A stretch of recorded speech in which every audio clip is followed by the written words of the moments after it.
Bienvenue à tous dans votre nouvelle émission de basket Temps mort avec un seul doigt. Sinon c'est faute technique.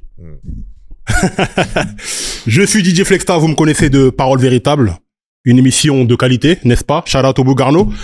Je ne suis pas Drake, mais je suis avec tous mes dogs. T'as capté ou pas? J'ai capté, T'as capté ou pas? je valide. À ma droite, j'ai l'homme que l'on nomme Mills. Mick Mills. Bientôt vous l'appellerez Mick Mills. Patty Mills. Ah, ne comparez pas à Mick Mill, hein. Malheureusement, c'est Ouais, pas par la tendance. rapport à l'audio. Hein? Pour ceux qu'on la ref. On va éviter. Paul Millsap. Ah, ça c'est une vraie ref. Ça, ouais, je sais pas. Ça, c'est les refs de c'est une Paroles vraie ref. Véritables. Exactement. Mais mon préféré, c'est Beverly Mills. Pas mal celui-là, je vais le garder. Ok. On valide.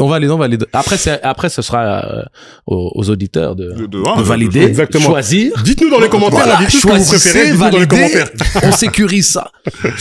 À ma gauche, je n'ai pas un roi. Je n'ai pas un empereur. Mais j'ai un tsar. Le meilleur shooter que je connaisse. Mais t'en connais pas beaucoup, donc ça, je sais pas si. Et voilà, donc ma phrase est vraie. Mon affirmation est vraie.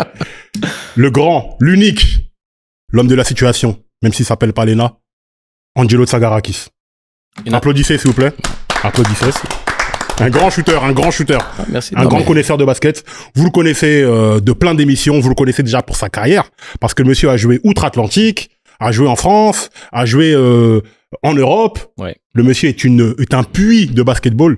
Un puits de connaissances incroyable. Franchement, merci à Angelo d'être là. Merci à toi. Et bonne émission. Hein. Bah, très très bonne émission. La première, t'imagines quand même, c'est quelque chose. T'as vu ça? Last but not least. Vous le connaissez sûrement à travers sa marque, Dahomey. Dahomey, une marque de qualité qui équipe des basketteurs. Mais Pro. pas que. Aussi des buveurs de NSI. Et qui est venu nous abreuver de quelques petits cadeaux. Mais il faut l'introduire comme il se doit. Monsieur Sergio Dahomey, bienvenue à vous. Merci. On va applaudir. On peut applaudir. Merci. Je suis totalement honoré d'être là, surtout pour la première, les gars. Donc, merci à vous pour l'invite. Non, mais Cool. je suis obligé de dire, parce que moi, ça me fait plaisir à titre personnel. Au-delà du fait qu'ils viennent d'Évreux et qu'Évreux était probablement ma victime préférée à l'époque. Non, mais pardon. Non, mais je dis simplement, il y a eu Minime France, nettoyage. KD France, nettoyage. Pro B, nettoyage. Non, franchement, ravi de faire ta connaissance, frérot. Donc, on t'appelle le nettoyeur. Histoire vraie. Je t'ai déjà venu te voir. Je t'ai déjà venu te voir quand t'as joué à Évreux. Non, mais véridique, en plus, vu que c'est le partenaire maillot de l'ALM Évreux. Donc, Évreux qui est une des équipes au niveau vestimentaire les plus clean de toute la Pro B. Donc, il fallait quand même faire un petit shout-out à la marque. Mais non, c'était marrant parce qu'on a énormément de gens en commun. Ouais. Il y a ce microcosme du basket, mais on a beaucoup d'amis qui me sont chers. Bien sûr. En commun. Et au final, on n'avait jamais eu l'opportunité de se rencontrer. Donc, connection. Enchanté, frérot. Ouais, enchanté. Grâce à Temps mort. Temps mort, en fait, c'est une nouvelle émission de basket qui va traiter d'actualité, de sujets un petit peu plus anciens. Je te vois. On va parler de choses, de culture du basket. Il y aura des artistes, il y aura des personnalités du basket. C'est pour ça qu'on reçoit aujourd'hui Sergio, a.k.a. Sergio Leone, a.k.a. Sergio Tacchini pour les anciens. Temps mort. Oui, temps mort. Vous pensiez vraiment qu'on allait commencer l'émission sans présenter l'homme que l'on nomme qui a dit ouais, vous me connaissez, je suis DJ Flexta de Paroles Véritables. Attention, arrête-toi. L'homme que l'on nomme DJ Flexta. Merci. A.k.a. la Flextance, a.k.a. un des meilleurs DJ que je connaisse. Tu vas me dire, t'en connais pas beaucoup, mais ça, c'est pas vrai. Si, t'en connais beaucoup, mais je suis le meilleur, c'est vrai. Exactement. Donc voilà, non, DJ Flexta, franchement, vraiment ravi de faire partie de cette aventure avec toi et il faut donner les fleurs aux gens de leur vivant. Donc DJ Flexta, s'il vous plaît, appréciez la qualité.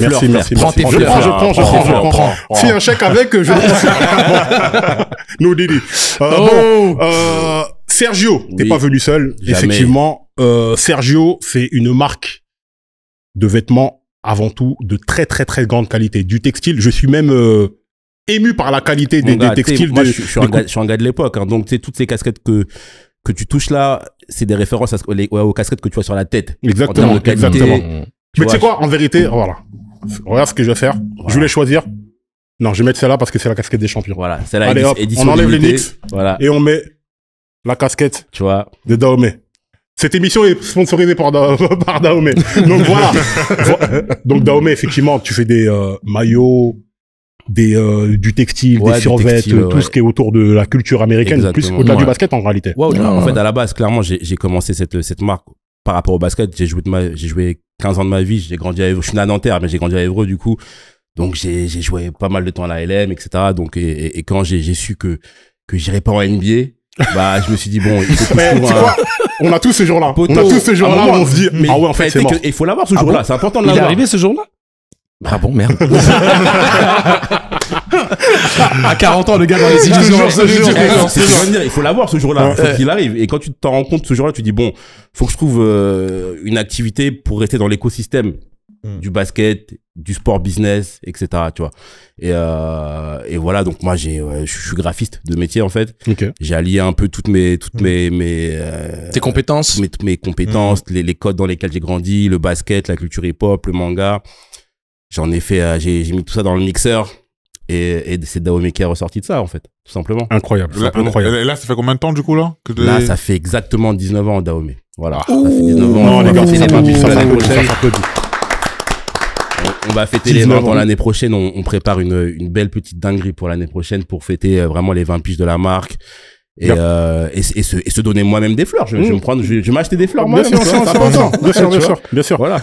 Ça, on fera une grosse fête du coup. Il y aura Aga. Bernice ou... Il y aura Bon, frère. bref.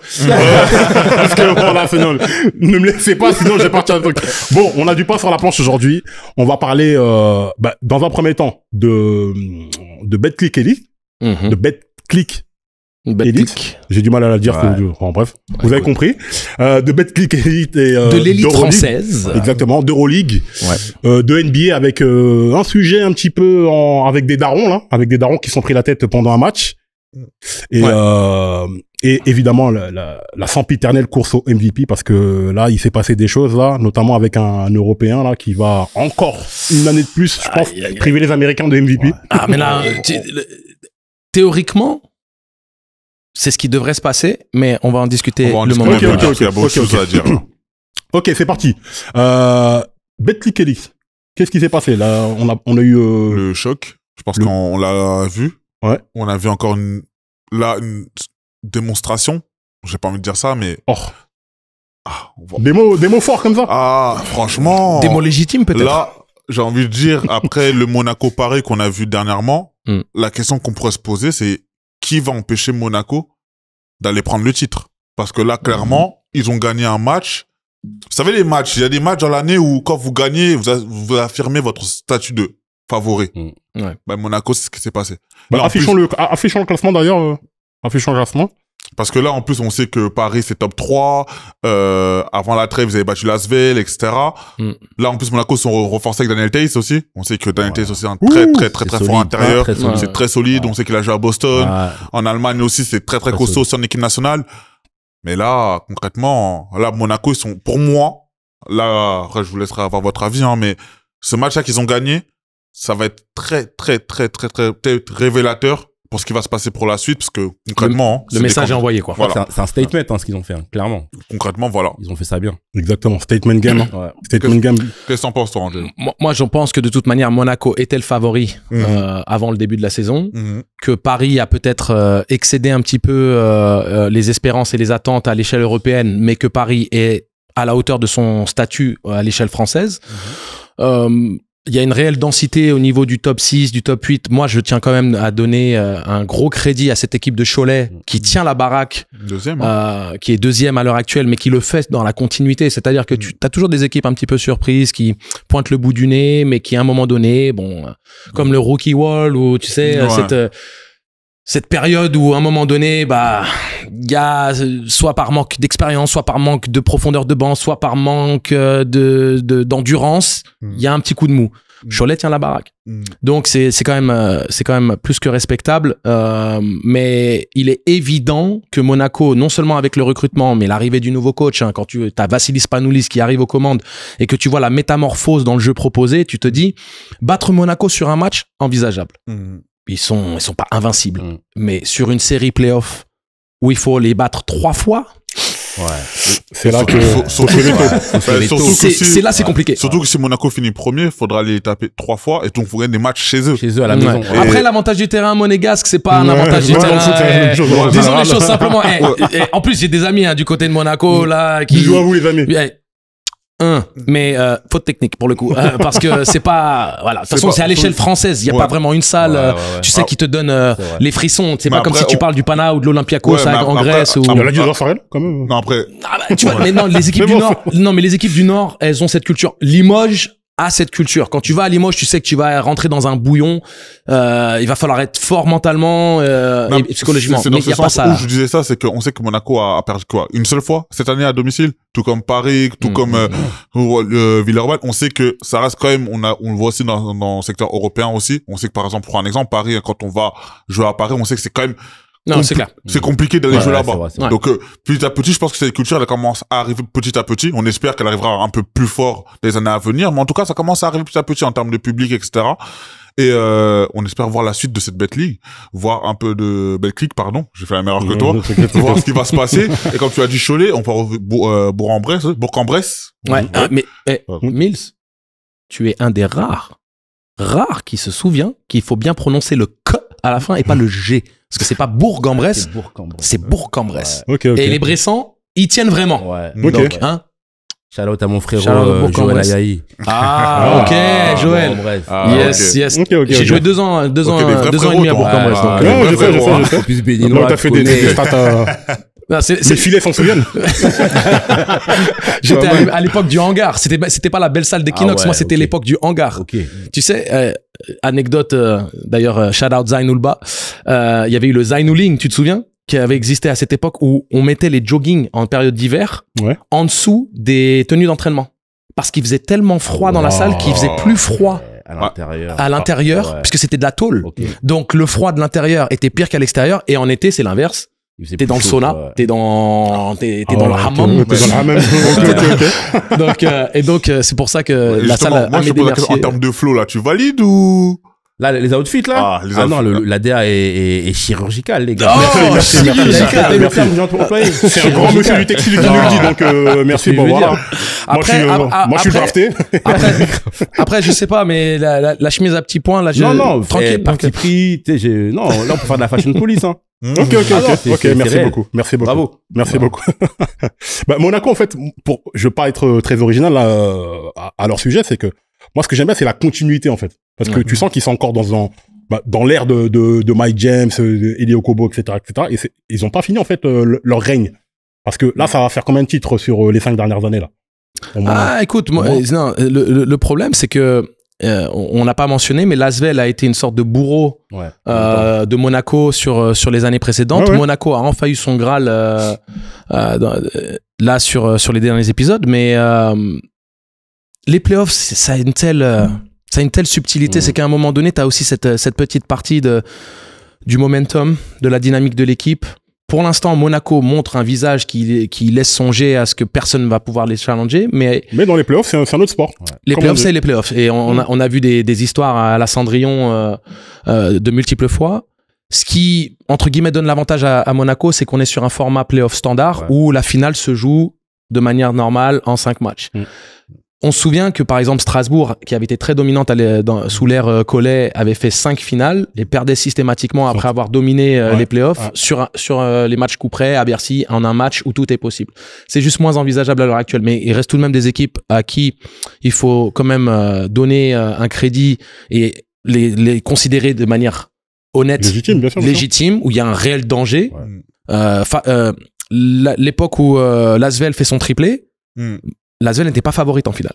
Donc, c'est quelque chose à prendre en considération. Mais moi, ce qui m'intéresse plus, je sais pas ce que t'en penses, mais c'est un petit peu la course au top 8. On en avait déjà discuté un peu en coulisses. Tu m'avais donné déjà ton... Moi, je t'avais dit que je mettais une piécette sur Dijon. Est-ce que tu le sens encore toujours ou pas? Je le sens toujours. Il y a une légitimité dans cette idée, dans cette optique-là. C'est que bon, à l'heure actuelle, Nancy est sur une très bonne dynamique, mais Dijon les a battus 2 fois. Donc, en cas d'égalité à venir, alors qu'il reste quand même pas mal de matchs, on peut se dire que Dijon peut prendre le Graal, mais il y a aussi le derby bourguignon avec Chalon-sur-Saône. Donc t'as une sorte de trio, sachant qu'en plus dans ce trio, bah t'as les autres équipes qui sont en dessous, qui peuvent venir s'immiscer dans cette conversation. Donc on avait parlé d'une grosse densité au niveau de la Betclic Elite, où c'était absolument incroyable il y a quelques semaines. Le premier non relégable était seulement à 2 matchs des playoffs. Ça joue dans un mouchoir de poche. Donc c'est pour ça que je maintiens la piécette sur Dijon. C'est mon feeling, mais il y aurait rien à l'expérience peut-être, mais il y a rien d'illégitime et il y aurait pas non plus de sacrilège de voir Chalon-sur-Saône ou Nancy ou toute autre équipe s'immiscer à cette 8e place. Mais il y a quand même un top 7 et puis après la course pour le prestige de se venir se faire taper par Monaco, quoi. Après ça montre qu'il y a une certaine homogénéité aussi dans le championnat, donc Voilà. Et pour l'anecdote, on se pose la question, Monaco ils sont en back-to-back, ça fait 2 titres qui remportent. Là ils sont partis pour le tripit du coup. Voilà, on sait que L'Asvel, du coup, avait fait son tripit. On sait qu'il y avait une saison qui était suspendue à cause du Covid. Mais en gros, ils ont fait un tripit à cheval sur le Covid. Donc, en gros, il y a eu 3 victoires d'affilée pour l'Asvel. Et là, du coup, 2 victoires. Et donc là, Monaco va peut-être enchaîner un tripit, ce qui serait historique pour le club. Tu dis beaucoup de tripit, mais bon, pour shout-out à mes amis, tripit, c'est shout-out à mes amis du Québec. Excusez-moi. C'est 3 français, on dit un répé 3. Voilà. C'est moins sexy, mais bon. 3 titres d'affilée. T'as osé de l'impardonnable, là. Voilà. Ah non. Répète 3. La technique, elle est pas loin, là. La technique, elle est pas loin, là. Il manque plus que l'accent, et là, je pense que je quitte le plateau, là. Non, on fait pas les accents. Bon. C'est bizarre. Mais ce qu'on peut mentionner par rapport à, je pense, le championnat français à l'heure actuelle, c'est assez linéaire. Il y a des équipes qui sont de belles surprises. Saint-Quentin, c'est très important de mentionner Saint-Quentin. Bourg-en-Bresse, Cholet, on l'a mentionné, mais on va faire un bilan un petit peu plus tard, on va pas s'attarder. Ce qui est intéressant, c'est qu'à l'échelle européenne, on a nos 3 équipes représentantes qui se débrouillent plutôt bien, même si l'Asvel maintenant fait face à ses limites, tout simplement, et est rentré dans le rang. Avec un effectif aussi qui vieillit, etc. Et puis, voilà, il y a un petit manque de profondeur, il y a un manque de moyens en comparaison aux autres grosses cylindrées. Sûr. Mais ce qui est intéressant, c'est qu'on a 2 équipes qui sont en quart de finale et qui jouent en ce moment même lors de notre tournage là en FIBA Europe Cup. Donc on a Saragosse et Cholet qui se la donnent bien, sachant qu'il y a eu match nul 83-83. Il n'y a pas de belle, hein. Ils font en 2 matchs et c'est au point avérage. Donc Cholet a fait le bon coup de faire égalité à l'aller. Ils jouent le match retour à la maison. Donc on espère une qualification des Choletais. Et puis il y a Dijon qui joue les Allemands de Ludwigsburg et qui a fait une belle perf en faisant un petit +13 à la maison et qui joue le match retour ce soir en espérant qu'ils vont réussir à maintenir un écart ou peut-être même faire le nettoyage et gagner la 2e manche. Donc on a ces 2 équipes là et puis Nanterre est 2e ex-aequo de son groupe à l'heure actuelle dans le top 16 de Champions League. Le problème pour les Nantériens, c'est qu'ils ont perdu le match contre Murcie avec un point différentiel assez conséquent, mais ils vont recevoir Murcie semaine prochaine. Donc ils ont encore leur destin en main et on espère que Nanterre fera le boulot pour aller se qualifier en play-off. Donc on se comporte bien, quoi. Ça veut dire qu'on a 6 équipes sur la scène européenne encore à l'heure actuelle avec des choses à jouer. Ça tient la route. Ouais. Non mais justement c'est intéressant parce que là on va parler un peu d'Euroleague et les clubs français sont en bonne santé, même à ce niveau-là, au niveau européen, et permettent de rayonner plus que par le passé, parce qu'on a connu des années assez compliqué à ce niveau-là. Non, mais là, on est sur un renouveau du basket français en termes de mentalité, en termes de... Disons-le simplement, on a eu 20 ans de disette. On a eu 20 ans de sécheresse. On a eu l'élan Chalon qui fait une finale d'Euro Challenge en 2012.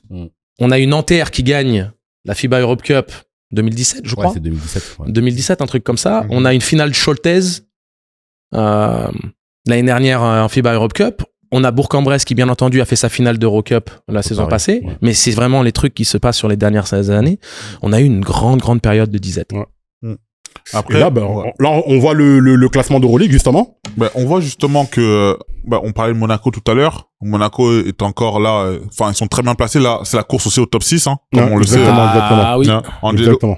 Juste nous rappeler un peu le format un peu Euroleague pour ceux qui ne regardent pas, comment ça se passe l'Euroleague du coup. Oui, alors en fait c'est très similaire, hein. Ça va parler à tous les fans de basket NBA. Il y a le play-in qui a été instauré cette saison, cette saison. Voilà, qui est instauré pas seulement qu'en Euroleague, hein, d'ailleurs. dans pas mal de championnats européens également, ou notamment en Pro B.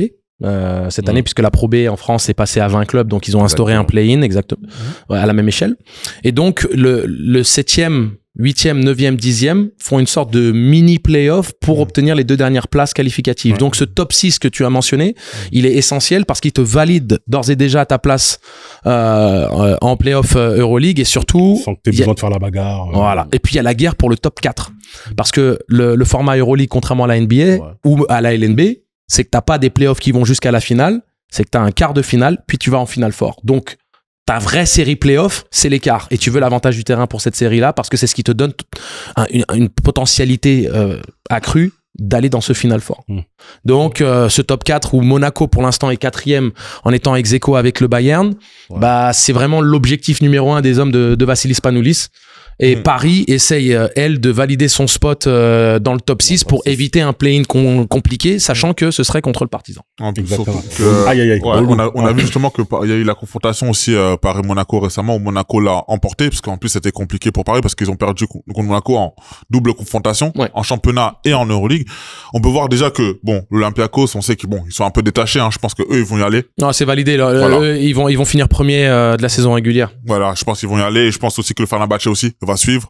Maintenant, ça va être, on sait que là, les places entre la 3e place et la, on va dire quoi, 7, 8e place, on sait que c'est un mouchoir de poche. Ça veut dire que là, les matchs, là, on sait que là, chaque possession compte. C'est un truc de fou. Exactement. Et là, on arrive sur la dernière phase, du coup, des poules. On sait que toutes les victoires comptent double. On sait que un mauvais passage d'une équipe ou 2 matchs défaites, etc., on peut passer de la 4e peut-être à la 7e, 8e place. Et bien sûr. Ça peut, comme t'as dit, tout changer lors des quarts de finale aussi. Ouais, mais imaginons pour une équipe comme Paris qui est tout à fait capable d'accrocher la 6e place et que le classement reste de manière assez cohérente comme ça au niveau du top 3 avec l'Olympiakos, le Fener et le Pana. Paris se ramasse le Pana, champion en titre, dans l'enfer de Oaka. En quart de finale, donc tu sais de quoi tu parles en plus. Tu sais de quoi tu parles. Non, mais là-bas, là, c'est. Non, mais de toute manière, pour moi, quiconque, si le Pana arrive à obtenir l'avantage du terrain, je vois pas qui pourrait les sortir en quart. Donc, pour Paris, de toute manière, ils excèdent les attentes. On se souvient, c'est leur première année Euroleague. Ils ont fait une série historique de 10 victoires d'affilée en début de saison. Ils sont rentrés un petit peu dans le rang. Et en plus, ils ont tapé des gros. Exactement. Ils ont tapé des gros, mais ils sont encore compétitifs à l'heure actuelle parce qu'ils ont fait quelques défaites, mais qui se jouent sur un mouchoir de poche. Mais Paris, ce qu'il faut aussi bien se rappeler, c'est qu'ils excèdent les attentes. Ils ont fait une série de 10 victoires absolument historiques en début de saison. Ils sont un petit peu rentrés dans le rang. Personne les attendait à venir se mêler à la conversation des playoffs dès une première année d'Euroleague. En fait, c'est ça qu'il faut dire. C'est une première année, les gars. C'est une première année. Ils font un travail de fou en réalité. C'est incroyable quand même. C'est incroyable. Mais moi j'ai plus foi dans la capacité de Paris de pouvoir taper n'importe quelle équipe d'Euroleague parce qu'ils sont allés taper l'Olympiakos à l'Olympiakos. C'est une dinguerie. Mais par contre sur une série playoff, tu le fais pas 2 fois. Et donc c'est ça un petit peu l'idée. S'ils se retrouvent face au Pana ou une grosse cylindrée comme ça, on met faute technique.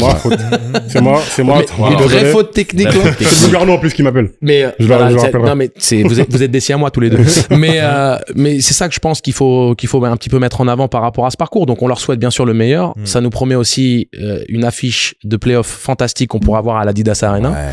Cool, donc ça c'est aussi un accès à proximité, en tout cas pour nous de la région parisienne, à un niveau de basket où il fallait aller du côté de Monaco pour y accéder ces dernières saisons.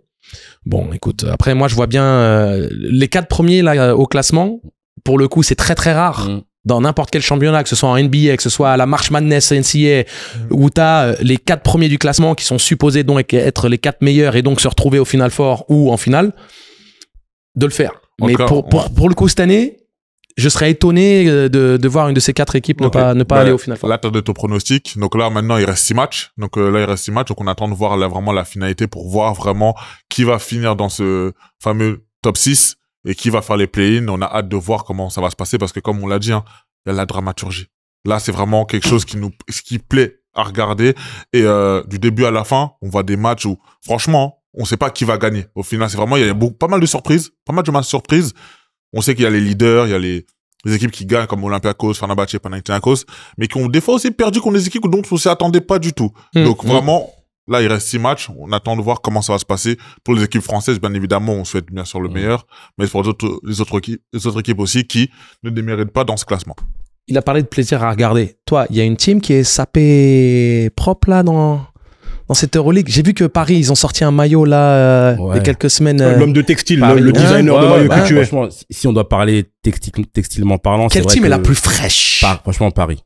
Paris, frère. En termes de colorway, non, clairement, en toute objectivité, c'est pas parce qu'on est parisien, etc., mais Paris, en termes de colorway, d'identité visuelle, etc., c'est très, très fort. Le maillot de Fournier, là, en rouge rayé, il est pas clean. C'est beau. Franchement, c'est cool. Mais avant que Paris arrive, je t'aurais dit, voilà, ce maillot-là, rouge, blanc, etc., pas de souci. Mais Paris rajoute ce truc qui nous concerne, nous, Parisiens. Tu sais, la touche un peu lifestyle, un peu mode, carrément, mode fashion, culture, voilà. Donc, clairement, dire.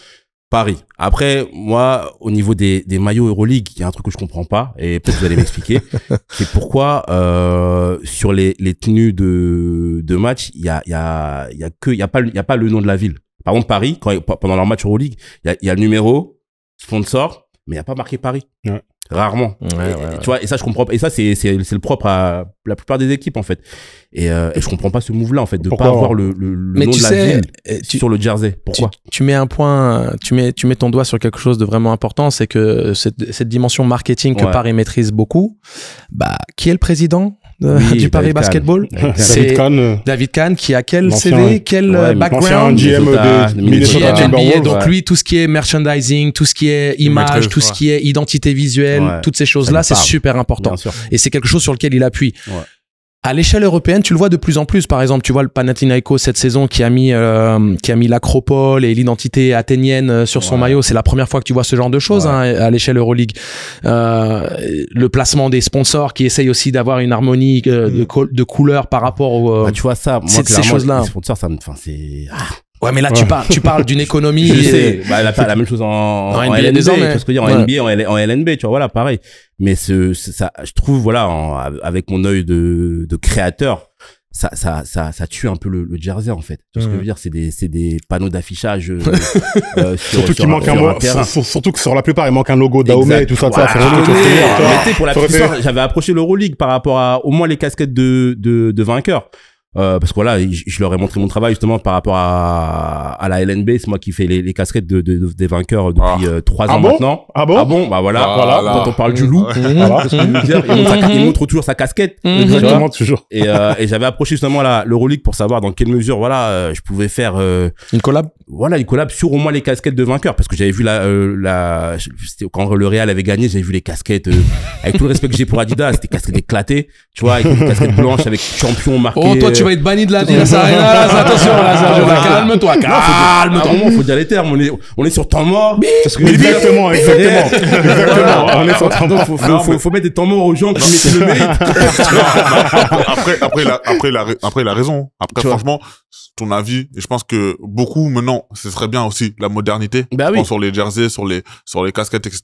Et je pense qu'on est bien, l'Euroleague, même, c'est bien parti. Là, ça commence à évoluer petit à petit, mais je pense que t'as raison aussi parce que le maillot, c'est l'interne appartenance. Exactement. Donc forcément, je pense que ce serait une bonne idée de mettre les villes sur les maillots. Parce que il doit avoir une raison, honnêtement. Même pour des personnes qui regardent pas l'Euroleague, pour des gens qui regardent pas l'Euroleague, juste avoir le truc Paris, mais ils vont le porter parce que c'est Paris. Non, mais le problème, c'est que c'est historiquement, hein, c'est de la place qui se vend. C'est-à-dire que là, tu parles d'un blaze en centre. Normalement, c'est le partenaire titre qui paye pour pouvoir être affiché à longueur de match et à longueur de compétition.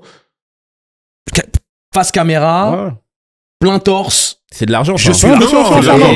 C'est dans l'économie européenne et française, c'est quelque chose de compliqué. Il y a une dimension business sur laquelle on va pas revenir parce qu'elle est tout à fait évidente, etc., etc. Mais bon, là, on va poursuivre le débat parce que le temps passe vite. Parce que temps mort, mais on n'arrête pas le temps. Clair. Le temps est en vie. NBA, déjà, vous voulez commencer par quoi? On commence par Stephen A. Smith? On pourrait commencer par Stephen A. Smith, mais je pense que c'est le sujet qui va peut-être nous emmener vers une conversation peut-être plus philosophique et avec plus de profondeur. Mais très importante. Donc justement, je préfère peut-être garder la part du lion pour un sujet comme celui-là parce que la course au MVP, on a pas mal de choses à dire, mais les deux candidats très clairs pour le titre de MVP, ce sera ou l'un ou l'autre. Il y en aura pas un troisième qui va venir se glisser dernier moment au finish. Ouais, mais Giannis par rapport à la saison des Bucks, par rapport aussi à la saison statistique que fait Jokic ou SGA en comparaison à sa production, c'est certes le meilleur défenseur des trois, mais t'as un truc trop lourd. Si tu veux qu'on rentre tout de suite dans le cœur du sujet, SGA était deuxième au titre de MVP la saison passée. Il fait une meilleure saison cette année. OKC est premier de la NBA. Ouais. Donc, sauf qu'il y a un premier de la côte ouest. Après, là où moi je suis d'accord avec toi, c'est que on le rappelle, parce que Milwaukee, ils avaient très très mal commencé l'année. On sait que Milwaukee avait mal commencé. Denver aussi avait mal commencé. Alors que OKC, là, justement, ils ont pris l'ascendant très rapidement. Très rapidement, on a vu Giannis mettre des 35 points, 35 points de moyenne. Il portait Milwaukee à lui tout seul, concrètement, parce que Lillard. Donc, parce que là, on a plongé directement dedans, mais, Mills, redonne-nous les 3 noms des vrais candidats qui, à l'heure actuelle, si on regarde les vrais candidats, parce que, les mecs qui vont sortir Karl Anthony Towns, les mecs qui vont sortir Jalen Brunson, qui font des bonnes saisons. On a, de base, on avait Giannis Antetokounmpo, Milwaukee, on le sait très bien. On a encore une fois, toujours le Serbe, Nikola Jokic. Donc, je pense qu'on va en parler parce que lui, ça fait un moment et au bout d'un moment, s'il commence à remporter encore un autre MVP, il faudra se poser des questions très sérieuses, à savoir où on va le mettre dans le classement all-time. Shaq, coucou. Fais gaffe, ça c'est un autre débat. Shaq il parle pas mal de Jokic. Shaq il sait très bien.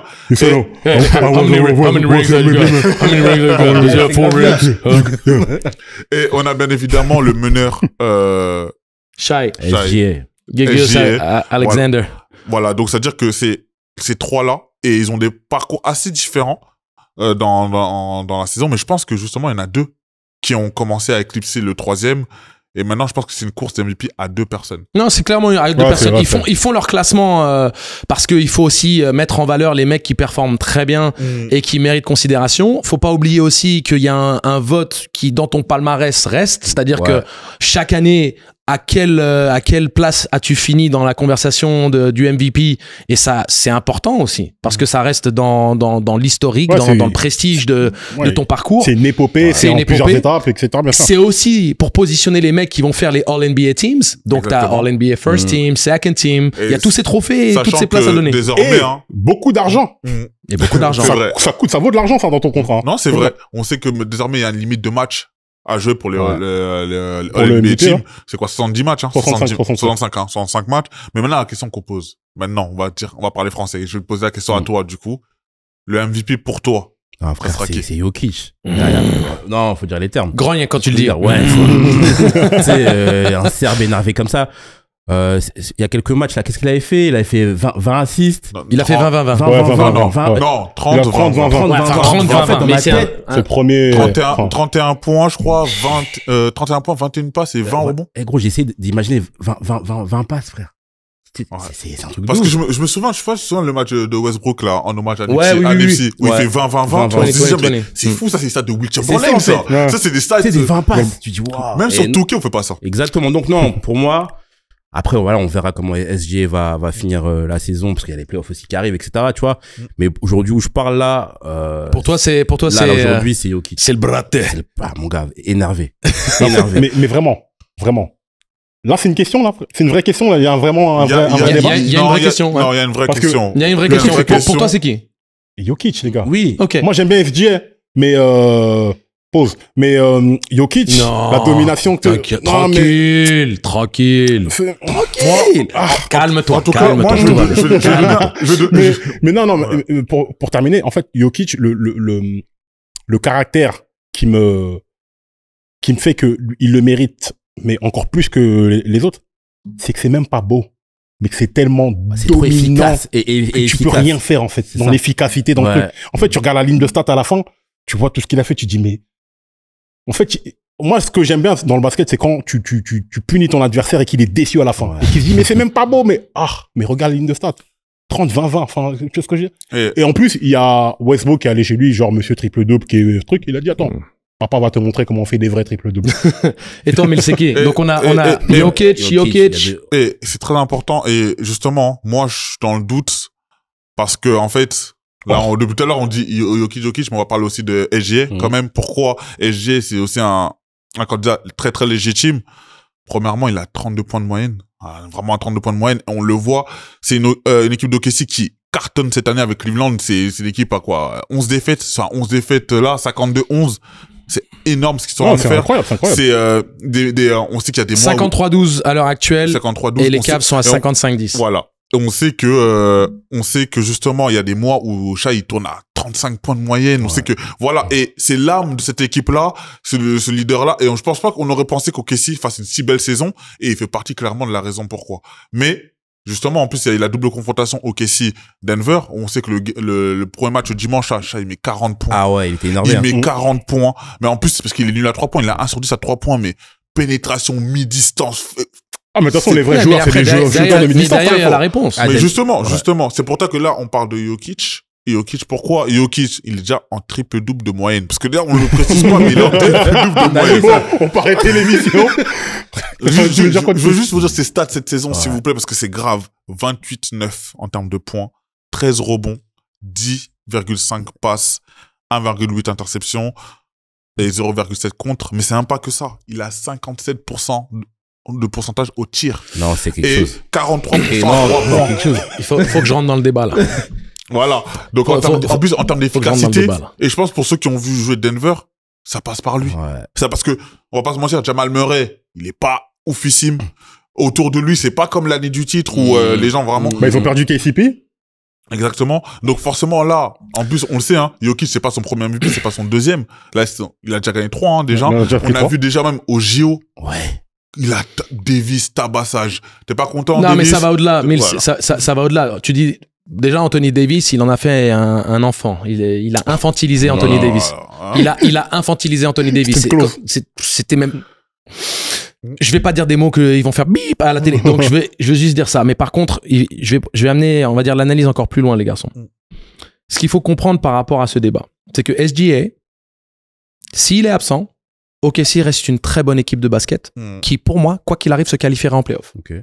Ils sont déjà qualifiés, hein. Ils sont déjà qualifiés, là. Oui, alors, mais je veux dire que en l'absence de SGA, c'est une équipe qui reste compétitive. Ouais, je ne dis pas qu'ils sont non, légitimes contenders, mais c'est un très beau collectif. Ouais. C'est pas une lottery team. Mais Denver sans Jokic. C'est la loterie. Je sais pas si les Charlotte Hornets sont pas meilleurs que les... Non, excuse-moi, tu dis, mais Murray. Non, je suis d'accord. Murray, avant de retrouver un petit peu de sa forme, tu regardes le Murray début de saison, je te dis que les Nuggets c'était loterie. Non, moi je suis d'accord. N'oublions pas, tu parles de l'opposition USS Serbie. Avec Jokic sur le terrain, c'est match nul. Sans Jokic, c'est moins 30. C'est un truc de ouf. Et quand tu parles de most valuable, sans SGA, une équipe de playoff. Sans Jokic, c'est une équipe qui est bas fond du classement. Moi, je suis d'accord avec toi. Mais je pense que justement, pour moi, Shai va le remporter. Parce que... je vais vous dire pourquoi. Parce que... Non, attendez. Je crains la même chose aussi. Parce que, vous savez, c'est la NBA qui vote. Et on a souvent vu des MVP qui devaient gagner, mais qui n'ont pas gagné. Pourquoi? Parce qu'ils ont déjà un titre d'MVP, 2 titres d'MVP. Non, mais il y a un storytelling. Des vols manifestes. Vol de l'histoire. S'ils font ça, là. Mais regarde, il y en a pas mal. Ils vont en voler 2 à Kobe. Mais on le sait. Ce serait pas le plus grand. Kobe a un titre d'MVP. Shaquille O'Neal a un seul titre d'MVP. Steve Nash en a 2. Excusez-moi. Lui, il fait partie du plus grand vol de l'histoire des MVP. On le sait très bien. Pour ceux qui ne savent pas, allez regarder sur Internet. Et Jason Richardson nous a vengé. Ouais, mais doucement, toi. Doucement. Mais en tout cas, ça va être une course très très serrée. On sait que, pour l'anecdote, on sait que la course la plus serrée au MVP depuis les années 2000, on va dire ça, c'est l'année 2005 justement, où Shaq, je sais pas si vous suivez, mais il ne cesse de répéter qu'il s'est fait voler le titre d'MVP. Il y a eu 32 points d'écart entre les deux. On sait que généralement, voilà, entre Nash premier et Shaquille O'Neal deuxième à Miami. Mais là, pour moi, ils vont le donner à Shai. Parce que aussi, un élément qui compte, il y a 11 victoires d'écart entre les deux équipes. Non, mais ils vont appuyer là-dessus. Puis il y a aussi un vrai lobby de la part des consultants ou journalistes d'ESPN et de pas mal de médias par rapport à quoi? Bah, par rapport au fait que je pense que Jokic, c'est pas bandant à regarder, et parce que c'est pas des gens qui sont vraiment experts du basket à l'échelle où on aimerait qu'ils le soient. Ouais. Ils prétendent l'être, mais quand tu vois Kendrick Perkins qui dit peu importe ce que fait Jokic, je voterai pas pour lui, c'est pas le seul à l'avoir dit. Ils l'ont dit ouvertement, peu importe ce qui se passe jusqu'à la fin de la saison. C'est pas la dimension basket. Ils savent très bien qui est Jokic. Ils savent très bien ce qu'il fait. Il y en a, c'est la dimension. Il y en a, c'est du hating. C'est des Américains. Ouais, aussi. Le chauvinisme des Américains, c'est une dinguerie. Ouais, j'avais oublié que Shai Gilgeous-Alexander n'était pas canadien. Non, mais justement, c'est plus proche. Ça veut dire que c'est moins douloureux pour eux de le donner à Shai, parce que quand même, il est un peu avec nous, même s'il est notre Lakers. He's with us! Mais tu vois ce que je veux dire? Mais c'est moins douloureux de le donner que de le donner à Jokic qui prendrait son 4e. Mais là, c'est comme tu le dis, si tu renverses la table, bon, les gars, là, il peut aller voir Shaq, qu'est-ce qu'il y a? C'est ça. Pas que Shaq, hein. Non, mais la finalité, parce qu'il faut qu'on passe à la suite. La finalité, c'est que Jokic fait une saison qui est la meilleure de sa carrière. Il en a gagné 3, il fait une saison qui est encore plus dingue. Donc tu te dis, oui, logiquement. Mais Gilgeous-Alexander, en effet, a 11 victoires de plus. Il est premier. C'est le meilleur marqueur de la NBA. Il fait une meilleure saison que l'année dernière où il a fini 2e. Donc, le storytelling a des arguments légitimes par rapport à ton positionnement. C'est vrai. Donc, je vais arrêter le débat sur ça. Je pense comme toi, je pense que au niveau du storytelling NBA, ils vont probablement le donner à Shai, mais que pour les puristes du basket, on peut pas ne pas le donner à Jokic. C'est un vrai débat, ça. Bah, tu vois, le débat est là, mais tu vois s'il le donne à Shai, parce qu'il met des tenues extravagantes quand il arrive. C'est pas pour ça. Non, ça joue aussi. Mais tout ce qui est marketing, etc. Oui, le storytelling. Oui, le visuel. Mais il fait comme une grosse saison. Effectivement, il est mieux habillé que Jokic, qui donne pas envie, que même quand il gagne le titre, on dirait qu'il se fait chier. Tu vois ce que je veux dire? Retourne au Serbie faire du cheval. Tu vois ce que je veux dire? Voilà. Faut pas oublier que c'est du spectacle, hein, la NBA. Ça reste quand même une entreprise qui est là pour faire vendre de l'entertainment. On sait que les ratings ils sont bas, etc., etc. On va en reparler dans quelques semaines, les gars. En tout cas, voilà. Pour dire, en tout cas, la course va être très, très serrée. On a hâte, il reste quoi? 20 matchs, une vingtaine de matchs, un peu moins. On va voir ce qui va se passer. On va voir s'il n'y a pas encore des grosses prestats. Est-ce qu'il y en a un qui va faire un match ou des stats encore comme Jokic ou 30-20-20? Il est capable de le refaire? Petit temps d'or, rapidement. J'ai ouï dire, hein. Voilà, c'est sur les réseaux twitteriens. Il y en a qui envisagent LeBron. Hein. Non. Je dis ce que j'ai lu, je dis ce que j'ai vu. Il y en a qui disent que LeBron, il est en train de faire une grande saison. Il y a une propagande totalement débile. De toute manière, il est parti prendre sa recharge là. Il va manquer quelques matchs au mois de mars, comme ça fait déjà 4 ans qu'il manque au mois de mars. On va pas parler de LeBron. On part sur un autre. Non, tranquille, tranquille. Qu'est-ce que vous tranquille.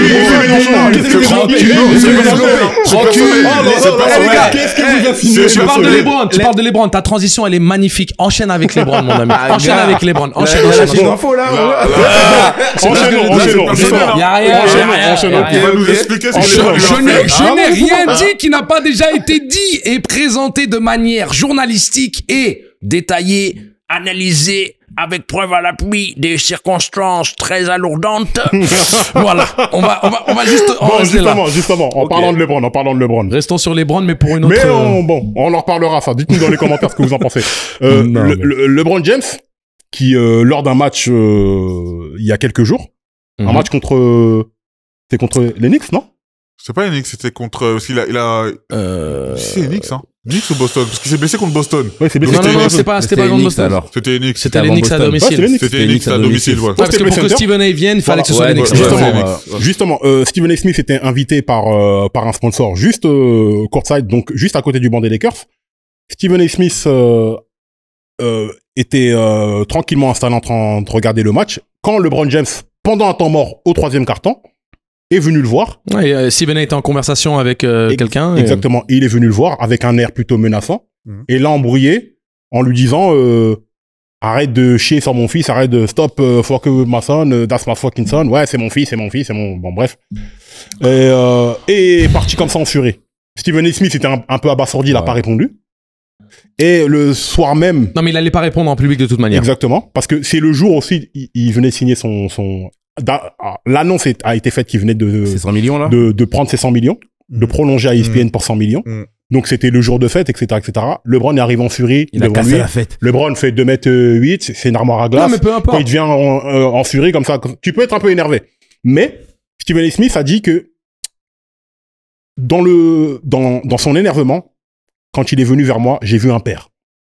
Et LeBron James a basé tout son argumentaire là-dessus pour dire ouais, c'est en tant que père, en tant que père, en tant que père. Stephen A. Smith a donné la réponse politisée, comment dire, consensuelle, éduquée, intelligente qu'il est supposé donner pour calmer le jeu et tout ça. Mais c'est pas du tout ni ce qu'il pense, ni ce qui est passé. Ça, c'est la première réponse. Ensuite, il a dit qu'il a dormi, il a réfléchi, etc. Il a eu des conversations et il est revenu, il a dit mais attends, quand est-ce que j'ai chié sur Bronny? Et il a dit, c'est un weak move. Et là, je suis 100% d'accord avec lui. En fait, justement, il y a une vidéo aussi, hein, je pense que vous avez vu sur les réseaux, où ils ont traduit ce que LeBron a dit à Richard Jefferson. Parce exactement. Que, du coup, exactement. Non, mais précise bien, parce que, le lendemain ou 2 jours après, il a vu Richard Jefferson sur le terrain. Voilà. C'est Boston, au bord du terrain. Ouais, c'est un ancien coéquipier. Richard Jefferson, il a enlevé son oreillette. Et il a parlé, oui, avec Stephen Smith, il a dit, non, mais tu comprends, c'est en tant que père, tu comprends, en tant que père, en tant que père, en tant que père. Et Stephen Smith, il a dit, donc c'est pas à propos de ton fils, c'est à propos de toi, LeBron. Comme d'habitude. En fait, moi, je vais donner mon avis par rapport à ça. Et, pour moi, il y a 2 façons de voir les choses. Moi, je peux comprendre que, en tant que père, oui, on chie son fils, tu parles. Mais quand, à partir du moment où tu pousses ton fils à jouer en NBA. C'est tout, en fait. Voilà. Tu pousses ton fils. C'est le jeu. En fait, c'est le jeu parce que Bronny n'est pas bon. Il a pas le niveau NBA, on le sait très bien. Il n'est pas bon. Maintenant, en G-League, hein, il fait ses stats, etc. J'ai rien à dire là-dessus. Mais là, on parle de NBA. On parle pas de la G-League. Tu pousses ton fils à jouer là-bas. Les équipes ont tout fait pour que ils te laissent Bronny, aux Lakers. Non, c'est pas les équipes qui ont tout fait. C'est les manipulations de LeBron et de Clutch Sports. Oui, mais... Ils ont appelé les équipes, ils ont dit, si vous draftez Bronny, on le renvoie moi, je suis d'accord avec ça. Mais ce que je veux dire, c'est que là, LeBron, ce qu'il a fait, c'est que, comme il a dit, hein, il a le numéro de tout le monde dans la ligue. Stephen Smith, il pouvait l'appeler direct. J'aime pas ce que t'as dit, etc. Ça peut se régler en interne. Tu vois ce que je veux dire? Donc là, c'est du marketing, tu penses? Ça, c'est du marketing, c'est pas que du marketing, c'est LeBron, il aime les caméras. LeBron James aime les caméras. Je pense que il y a très peu de personnes dans le monde, hein, hormis Pep Guardiola, qui aiment autant les caméras que LeBron James. LeBron, dès qu'il a les caméras, et pourtant, j'aime LeBron, hein, mais dès qu'il y a des caméras, lui, il faut qu'il trouve une masterclass pour se montrer. Là, en plus, ça joue les Knicks, c'était serré. Tu viens parler, tu aurais pu attendre la fin du match, tu aurais pu attendre la mi-temps. Non, t'attends le 3e quart-temps. Tu vois, et là, en fait, on a même plus parlé du match des Knicks. On s'est basé que sur ça. En fait, on a oublié tout ce qui se passait. On a parlé que de ça. Donc, pour moi, weak move, oui. Parce que, au final, c'est toi qui as poussé Bronny en NBA. Parce qu'il aurait dû rester pour moi encore à l'université, jouer encore, etc. Tu l'as poussé là et on peut pas le critiquer maintenant? Moi, je te rejoins totalement parce que je pense que LeBron, en faisant venir son fils, en plus de cette manière, en NBA et aux Lakers, tu sais à quoi t'attendre, en fait. T'es censé être le fils du GOAT. Voilà, après, ça, c'est encore un autre débat. C'est pas le GOAT. Voilà. Voilà. On avait un autre débat, fallait, hein. Voilà. Non, mais faut dire la vérité. En fait, en vrai, faut avoir le mental, faut être prêt. En fait, le pire de tout ça, c'est que ça aurait pu très bien se passer. Le truc, c'est quoi? C'est que, remettons le contexte. Bronny James, jouait l'année dernière je sais plus à UCLA. À USC, à Los Angeles. Il jouait là-bas. Mais il a eu un problème cardiaque. Il a eu un problème cardiaque et quand il est revenu, il mettait 4 points par match. Il avait une moyenne de 4 points par match. Lavar Ball, hein, quand Lavar Ball jouait à la fac, pareil. Oh, laisse mon gars Lavar, en plus il a perdu une jambe et tout. Laisse mon gars Lavar. Au moins, justement, mais c'est important, c'est intéressant que tu parles de Lavar Ball parce que on a vu des darons praise leur fils comme ça et dire que mon fils il est meilleur, mon fils il est bon, etc., etc. Sauf que les fils en question derrière, ils ont répondu présent. Le problème, c'est que les fils derrière ont répondu présent, mais les fils derrière ont été critiqués. Il y avait eu des périodes très compliquées. Stephen A. Smith, il a attaqué Lonzo Ball ouvertement et à de multiples reprises par rapport à sa rééducation, par rapport à son comportement hors parquet, dans ce qu'il présente comme image vis-à-vis de la réalité des chiffres et du nombre de matchs qu'il joue et du nombre de saisons qui passent sur le côté. Non, les gars, je vous écoute attentivement. Je comprends les arguments. La finalité, c'est que c'est non seulement ridicule le comportement de LeBron, mais c'est profondément perturbant pour moi de voir la manipulation médiatique qu'il essaye de faire vis-à-vis d'une sorte d'harcèlement potentiel par rapport à son fils. Shut the hell up! Arrêtons les délires de non, mais that's my son, stop fucking with my son. Honnêtement, c'est profondément décevant en ce qui me concerne, que ce soit moi en tant que père de famille, que ce soit moi en tant que basketteur professionnel, que ce soit moi maintenant en tant que personnalité dans les médias et consultant télé et consultant pour les matchs, combien de matchs, coach aussi. Mais quel CV, hein. Non, mais le truc c'est que moi je suis pas dans une histoire d'ego trip pour dire que mon opinion vaut mieux que les autres, mais j'essaye de me positionner de manière très globale. C'est-à-dire que tu regardes tout ce qui s'est passé. J'ai 40 ans. 84 baby. T'as même balancé les gens ici. 87, n'est-ce pas? 87, Yo, Non, baby. mais... avec vous, moi, pardon. J'ai pas de... Va chercher une canette. Yo, baby, La canette. J'ai pas de barbe blanche, ni de cheveux pas hauts, pardon. Mais Sorry. Tranquille, les contours végétaux sont assumés. Mais, tout ça pour vous dire, les gars, parce que moi, je regarde les choses. 4,8 points de moyenne à USC. Et ça tombe bien parce que USC joue dans la conférence Pac-10. Ça tombe bien, j'étais à Oregon State. Donc, je sais pertinemment le niveau de la Pac-10. Et j'y étais à l'époque où Stanford était numéro 1 du pays. La Pac-10, c'est une des 4 meilleures conférences de tous les États-Unis. Donc, déjà, le fait de signer à USC est intimement lié au fait que LeBron est à LA. Parce que si LeBron n'est pas à LA, Bronny James n'est pas à USC. Non, d'accord, oui. Premier élément. Non, mais on va aller en profondeur là parce que là, il faut vraiment que, you know. Donc, il est même pas à USC en première base parce que c'est même pas un gamin qui a le niveau de la Pac-10. Il joue beaucoup plus de temps de jeu qu'il ne mérite. Notamment vis-à-vis des joueurs qui sont présents. Je parle à Bucky Ellis ou à Isaiah Collier. Ouais. Rien qu'avec ces deux-là. Le temps de jeu que prend Bronny James, c'est littéralement de la politique. Il tourne à 4,8 points à 27% de réussite. Je peux vous parler de mes stats à moi en tant que freshman, qui étaient tout à fait respectables. J'étais à 6,4 points. Est-ce que je suis un joueur NBA? Non. Est-ce que j'ai fait une carrière NBA? Parce que je sais pour sûr que je shoot mieux que Bronny James tous les jours de l'année. Et que j'ai toujours shooté mieux que lui. Ça veut dire que ce mec-là, il est supposé jouer point guard, shooting guard en NBA à 4,8 points de moyenne. Et il a 2 coéquipiers à lui qui n'ont même pas été considérés pour la draft. Mais toi, tu vas être deuxième tour de la draft et tu vas pas juste être deuxième tour. Tu vas signer un contrat garanti à valeur de millions de dollars. 8 millions de dollars. C'est incroyable. Non, mais... Non, mais la supercherie, elle a trop duré, là. Il faut dire les choses comme toi. Non! Il est fâché. Parce que tu sais, ce qui me fâche, c'est l'injustice. Non, mais moi, je peux comprendre. Non, mais après, ça, c'est un autre sujet. Non, mais parce que... C'est du népotisme, c'est son drame. Le népotisme. Non, mais justement. C'est le fils de LeBron. Il est pour rien, au final.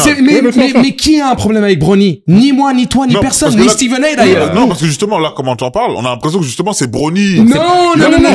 Tu donnes le contexte, mais je dis les termes. Ouais. C'est-à-dire que moi, je suis pas en train d'attaquer Bronny. Bronny fait ce que Bronny a à faire.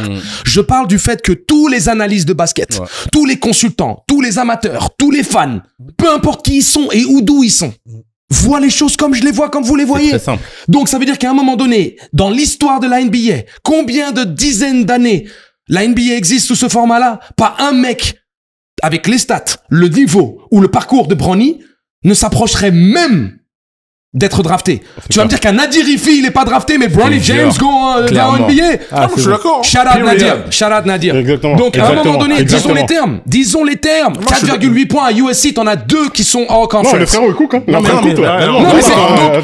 Donc maintenant, on est en train de finir ce truc. Quand tu entends Stephen A, et je regarde tous ces trucs-là, parce que j'essaye de toujours rester à la page de ce qui se raconte, que ce soit bon ou pas bon, je l'ai trouvé très mesuré. Et encore, il dit toujours, Bronny James is a great kid. Ouais. Il est génial, ce petit gars. Très bon garçon. Oui, parce que, il a eu des problèmes cardiaques. On est tous très émus par rapport à ça. Justement. LeBron James, super père. Toujours dans la communauté. Ah oui. Il a jamais été en train de tirer à balles réelles. Mais le moment où il donne une analyse sportive du fiston, stop fucking with my son. Non, mais c'est surtout que, une fois de plus, il y a un truc qu'il faut rappeler. C'est que LeBron James, il en a fait un argument marketing. Il en a fait un argument marketing de je veux jouer avec mon fils pour avoir cette célébration de je veux rentrer sur le terrain avec mon fils. Et son tweet où il est en train de voir son fils jouer à la télé ou je ne sais pas quoi. Non, même pas. Il est en train de voir un match NBA des équipes du bas-fond de classement et il dit oh putain, mon fils, il cuisinerait la moitié des mecs de la ligue à l'heure actuelle. C'est ça la dinguerie. C'est ça la dinguerie. Non mais tu penses qu'on n'a pas pris les reçus. Il a dit son fils, il tape la moitié des joueurs. Non mais Sergio, genre nous on garde pas les reçus bancaires. La comptabilité elle doit être propre. Et Stephen A. Smith justement, il avait fait une émission, il a dit LeBron arrête de faire ça parce que là t'es en train de mettre une cible sur le dos de ton fils. Et il l'a toujours dit de manière très claire. Il a parlé français, anglais, chinois, peu importe où vous êtes localisé. Exactement. Et quand Bronny James il rentre contre Minnesota, qu'est-ce qui se passe? Il y a pas un loup un joueur qui va par le nom oh, comment il s'appelle le... Tu parles de Ant-Man? Ouais, Anthony Edwards. Mmh. Qui directement va sur Bronny James. Il sait très bien. Lui fait un pressing de fou. Il lui parle mal et tout. Turnover. Il lui parle mal et tout. Bronny James, il est perturbé. Mais frère, t'es venu en disant que mon fils, il est meilleur que la moitié. Et surtout, il y a un truc qu'on oublie, hein. Parce que pour finir tout ça, là, LeBron, bientôt, il part à la retraite. Ça veut dire que là, si LeBron part à la retraite. Il va laisser son fils comme ça dans la... Mais oui, voilà. Et maintenant, en plus, t'es dans le plus gros marché de la ligue. Parce que Los Angeles, c'est vu par tout le monde. On sait, voilà, c'est le plus grand marché de la ligue. Bronny, il a vendu beaucoup de maillots, on sait que c'est très marketing, etc. Mais là, LeBron James, il prépare sa fin de carrière, hein, on sait que dans 1 ou 2 ans, il est parti. Bronny devient quoi? C'est ça. On a trop parlé de Bronny, on a parlé de Luka Doncic. C'est ça qui est attristant. LeBron, justement, est la cause de tout ce problème-là. Et à force de vouloir trop mettre son fils en avant, justement, il a l'air de causer sa perte très rapidement. Mais c'est pas son fils qui a voulu mettre en avant, c'est lui, encore une fois de plus. Ouais, une fois de plus, c'est le narratif de le premier fils, qui joue avec son père, machin. Exactement. Il avait dit carrément, peu importe où il joue, n'importe qui le draft, j'irai jouer là-bas, etc., etc. Temps mort, frère. J'en ai marre de LeBron. On peut parler de Lucas, s'il vous plaît? Non, mais sérieux. Mais ça tourne encore autour de LeBron, mais... Non, mais ça va aller. Parce que c'est un autre sujet. On va s'attarder un peu sur Lucas, parce qu'on a quand même Lucas qui vient d'arriver aux Lakers. Parlons de ça un petit peu. Ouais, exactement. Là, ça fait un petit moment, là, ça fait un mois. Ça fait un mois qu'il a été c'était juste avant échangé. Le game, hein. Voilà, qu'il a été échangé et qu'il arrive aux Lakers. Son adaptation jusque-là, qu'est-ce que vous en pensez? Écoute, moi, en tant que Lake fan, clairement, je parlais... Lakers Nation, stand up. Clairement. Je me lève le matin, je vois ça. Bon, au début, on sait pas trop si c'est vrai ou pas. On sait pas trop si c'est une fake news ou pas. Quand on se rend compte que c'est réel, tu dis, bon, ok, contre Anthony Davis, on va laisser un trou dans la défense aux Lakers. Justement, toi quand t'as vu ça, t'étais plutôt content ou t'étais dégoûté parce que Davis, il y avait comme une attache particulière? Voilà. Partagé de ouf. Parce que comme je te dis, ça veut dire que tu laisses un trou de ouf dans la raquette. Je dis, ok, Lucas, c'est Lucas. En plus, Lucas, en termes de forme, est-ce qu'il est... Ouais, il y avait beaucoup de questions par rapport à ça. Apparemment, il était en surpoids. Tu lâches Anthony Davis, tu sais, voilà, gros défenseur, attaquant de ouf et tout. Voilà. Est-ce que les Mavs n'ont pas finalement gagné ce trade? Je me disais ça le matin quand je me lève. Mais maintenant, aujourd'hui. Voilà, aujourd'hui, t'es faut dire les termes. Kyrie out, Anthony Davis out. Non. Anthony Davis. Il fait 2 actions. Oui, je suis là maintenant. 2 actions après, tu vois. Blessé, en fait, c'est triste parce qu'il est rendu de laver Houston. Parce que je regardais le match quand il est rendu de laver Houston. Mais parlons de Doncic, du coup. Moi, justement, là, t'en penses quoi? Là, mon gars. Deal gagnant. T'as vu, moi, pour l'instant, je suis encore très mesuré, voilà. Pour l'instant, deal gagnant. Les playoffs arrivent, on va voir comment ça se développe. Mais pour l'instant, aujourd'hui, on parle. Voilà, le deal, il est cool. Surtout que là, justement, LeBron vient de se blesser. On sait qu'il va rester plusieurs semaines, 1 à 2 semaines. Non, ça va aller vite, 2 semaines. Voilà. 2 weeks. C'est l'occasion de voir maintenant Doncic seul, parce qu'on sait que LeBron ne va pas durer très longtemps. Ça va être la Lucas partie. Ouais, mais ils ont lâché 2 matchs là, dont un à Brooklyn le dernier qu'il fallait prendre normalement, tu vois. Ouais. Tu vois, non, mais de toute manière, ça va pas, comment dire, cacher les carences de cette équipe. Il y a des carences au niveau de la densité à l'intérieur. Cette équipe très très bien coachée. Il faut donner son crédit. Il faut donner son crédit là où ils sont quatrième à l'Est. Quoi? Ils sont 3e. Ils sont 3e. Et ça se tape avec Denver. Et là, c'est la conversation qu'on pourrait avoir au premier tour. Un Lakers Warriors de folie furieuse. Mais au premier tour. Mais c'est plutôt le fait que les carences de l'équipe, c'est la profondeur et la capacité à défendre la raquette. Parce que tu peux faire des gris-gris, du bricolage sur quelques matchs, mais derrière, tu peux pas arrêter Jokic sur une série à 7 matchs. Tu peux pas arrêter la densité d'une équipe comme Boston sur 7 matchs. Donc c'est plutôt ça le problème. Moi, par rapport au deal gagnant, les Lakers, au moins, ont assuré leur avenir. Mais attendez, Lucas, il est re-signé déjà? Non, parce qu'on discute là, mais non, il y a eu le trade, mais il a re-signé parce que tout ce que je sais, c'est qu'il a perdu plus de 100 millions de dollars en ne re-signant pas aux Mavericks. Mais est-ce que Lucas, si LeBron re-signe 2 ans, a envie de jouer avec LeBron pendant encore 2 ans? I don't know. Pourquoi pas? C'est une vraie question. Parce que là, vous êtes en train de me dire, vous pensez que LeBron, là, il fait peut-être quelques efforts, mais vous, quand vous êtes Lucas, vous savez très bien que vous êtes en train de faire des sacrifices. Il tourne à 24 points de moyenne. C'est un mec qui tourne à plus de 30 points de moyenne. Ouais. On sait très bien que quand LeBron est sur le terrain, Lucas se retrouve beaucoup en position attentiste, en catch and shoot. C'est pas ce qu'il aime faire. Ouais. Donc, Ils font le dos rond, c'est tout nouveau, c'est tout neuf. J.J. Redick bricole très bien. Ouais, voilà, justement, moi, je vais revenir parce que là, je vais donner mon avis par rapport à cela. On sait que les débuts de Doncic, bon, fallait qu'il retrouve la forme physique parce que ça faisait un moment qu'il avait pas joué. Faut le rappeler. C'était très poussif au début. On voyait qu'il était pas du tout à droite, etc. Mais là, il y a quelques matchs où il arrive à retourner aux 30 points. Bon, en plus, les Lakers tournaient très très bien. On sait que ça a enchaîné pendant 7-8 victoires d'affilée. Mais c'est des exploits individuels, Mills. Oui, c'est du step back, c'est de la première attention, c'est pas du jeu construit autour de lui. Après, Luka Doncic, il a beaucoup été dans l'individualité. Après, ce que je veux dire, là, justement, là, LeBron n'est pas là pendant 2 semaines. On va voir. Là, justement, on va voir, justement. Là, il y a une première défaite à Brooklyn, malgré un bon match de Doncic. Mais là, on va voir, justement, de quoi est capable cette équipe-là sans LeBron et avec Doncic. Là, il va prendre ses marques, il va prendre ses aises, et peut-être que, justement, au retour de LeBron, si Doncic arrive à s'adapter, j'ai dit qu'il va dire, LeBron, il faut que toi aussi, tu laisses Doncic jouer. Je pas ça, mon gars. Moi, non, justement, parce que dans le sens où... Tu as raison sur la théorie, tu as raison. Toi. Non, parce que, en fait, justement, LeBron, on sait qu'il prend beaucoup de place. Ah, voilà, ça fait quand même 22 ans qu'il est dans la ligue, on le sait très bien. Maintenant, les playoffs arrivent, on a besoin de tout le monde au meilleur niveau et en confiance. Surtout, je pense que J.J. Redick, là où il a intérêt à faire ça, c'est qu'il doit mettre justement Luka Doncic en confiance par rapport à tout ça, parce que un bon Doncic peut les emmener loin. Après, c'est une équipe très séduisante à avoir joué parce qu'elle est très bien coachée et que ça joue ouvert et que ça shoot et que t'as des créateurs et que pas de problème. Mais c'est pas une équipe pour le titre. Pour conclure tout ça, la vérité, l'avenir des Lakers, si c'est bien géré en termes de business, l'avenir c'est Doncic. Voilà. Bah, c'est clair. Non, mais c'est pour ça qu'ils ont fait le move. Hein. Je suis d'accord. Voilà. Il faut faire confiance à Rob Pelinka parce que pour l'instant, le gars il a fait des trades. Exactement. Voilà. Franchement, le mec, pour l'instant, rien à dire. Parce que là, c'est une des meilleures saisons des Lakers depuis la ligne du titre, depuis 2020. C'est clair. Et apparemment, il aurait dans son escarcelle un joueur qui tout le monde veut jouer à Los Angeles, les gars. En 5 là, on parle de Steven Adams, tu vois, par exemple, tu vois, c'est pas mal. Tu vois ce que je veux dire? C'est très intéressant. Moi, en tout cas, hâte de voir la fin. Non, mais t'imagines Steven Adams qui pose les écrans pour Lucas? C'est terminé. Moïse est arrivé. Et la mer s'ouvre. La mer s'écarte. Exactement. Justement, juste dernier mot par rapport à ça. On sait que justement, les Lakers ont un très, très, très gros calendrier avant la fin de l'année. Il y a beaucoup de back-to-back. Il y a beaucoup de gros qui vont jouer. À Denver, hein. Ouais, justement. C'est un test. C'est la semaine que LeBron a choisi de. Donc, c'est personnel, les gars. C'est personnel. Non, tranquille. On va parler après. Bon, les gars, on aurait pu parler de ça pendant encore des heures, mais il va falloir qu'on conclure. Juste prendre un petit moment pour, une fois de plus, remercier notre illustre premier invité, Sergio. Je suis honoré, les gars. Sergio. Alors, t'es venu avec des casquettes. Ouais. Je rentre avec, hein. Désolé. Mon gars, faut oublier, fais ta sauce, etc.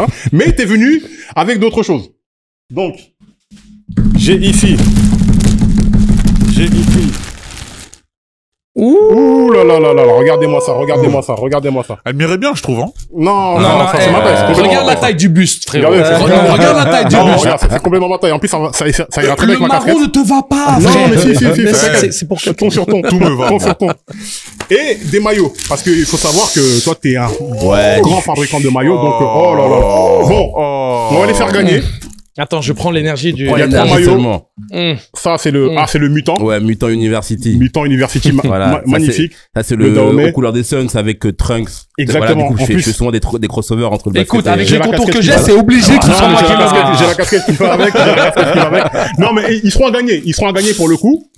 Vous allez vous abonner sur le compte de Dahomey, sur le compte de Temps Mort, sur nos comptes respectifs aussi. Et vous allez mettre un petit TM en commentaire. Et là, on saura que... Et on vous sélectionnera. Bon, je suis pas sûr qu'il y ait les 3 maillots. Il y en a peut-être un ou deux qui va partir. Non, tranquille. Voilà. On va s'assurer qu'il y ait les 3. On va vous les faire gagner. Mais abonnez-vous, partagez et gagnez ces maillots-là. Franchement, c'est de la qualité. Mais c'est du lourd. En fait, c'est des maillots NBA. Clairement. En fait, comme je te dis, moi, je suis de l'école 90s, tu vois. Tous les maillots en mèche comme ça, brodés. Mitchell & Ness, tout ça, j'ai grandi dans ça. Donc, je me suis dit, quand j'aurai ma marque de vêtements à l'époque, je voulais proposer. En tout cas, c'est très bon. Non, mais tu vois, là, c'est plus Mitchell & Ness, là, c'est Michel & Loch Ness. Voilà. Avec monsieur Serge. Clairement. Parce que c'est monstrueux. C'est monstrueux. Clairement. Voilà. Il fallait pas le laisser seul. Bon, Sergio, franchement, merci beaucoup. Temps Mort, c'est la première. Dites-nous dans les commentaires ce que vous en pensez. Dites-nous si on a des axes d'amélioration, etc. Il y en aura sûrement. Ah, c'est et la dites-nous première, si vous voulez entendre ce que le tsar a à dire sur LeBron et sur sa cure. On veut savoir. I got you. Allez, pif. Et temps mort.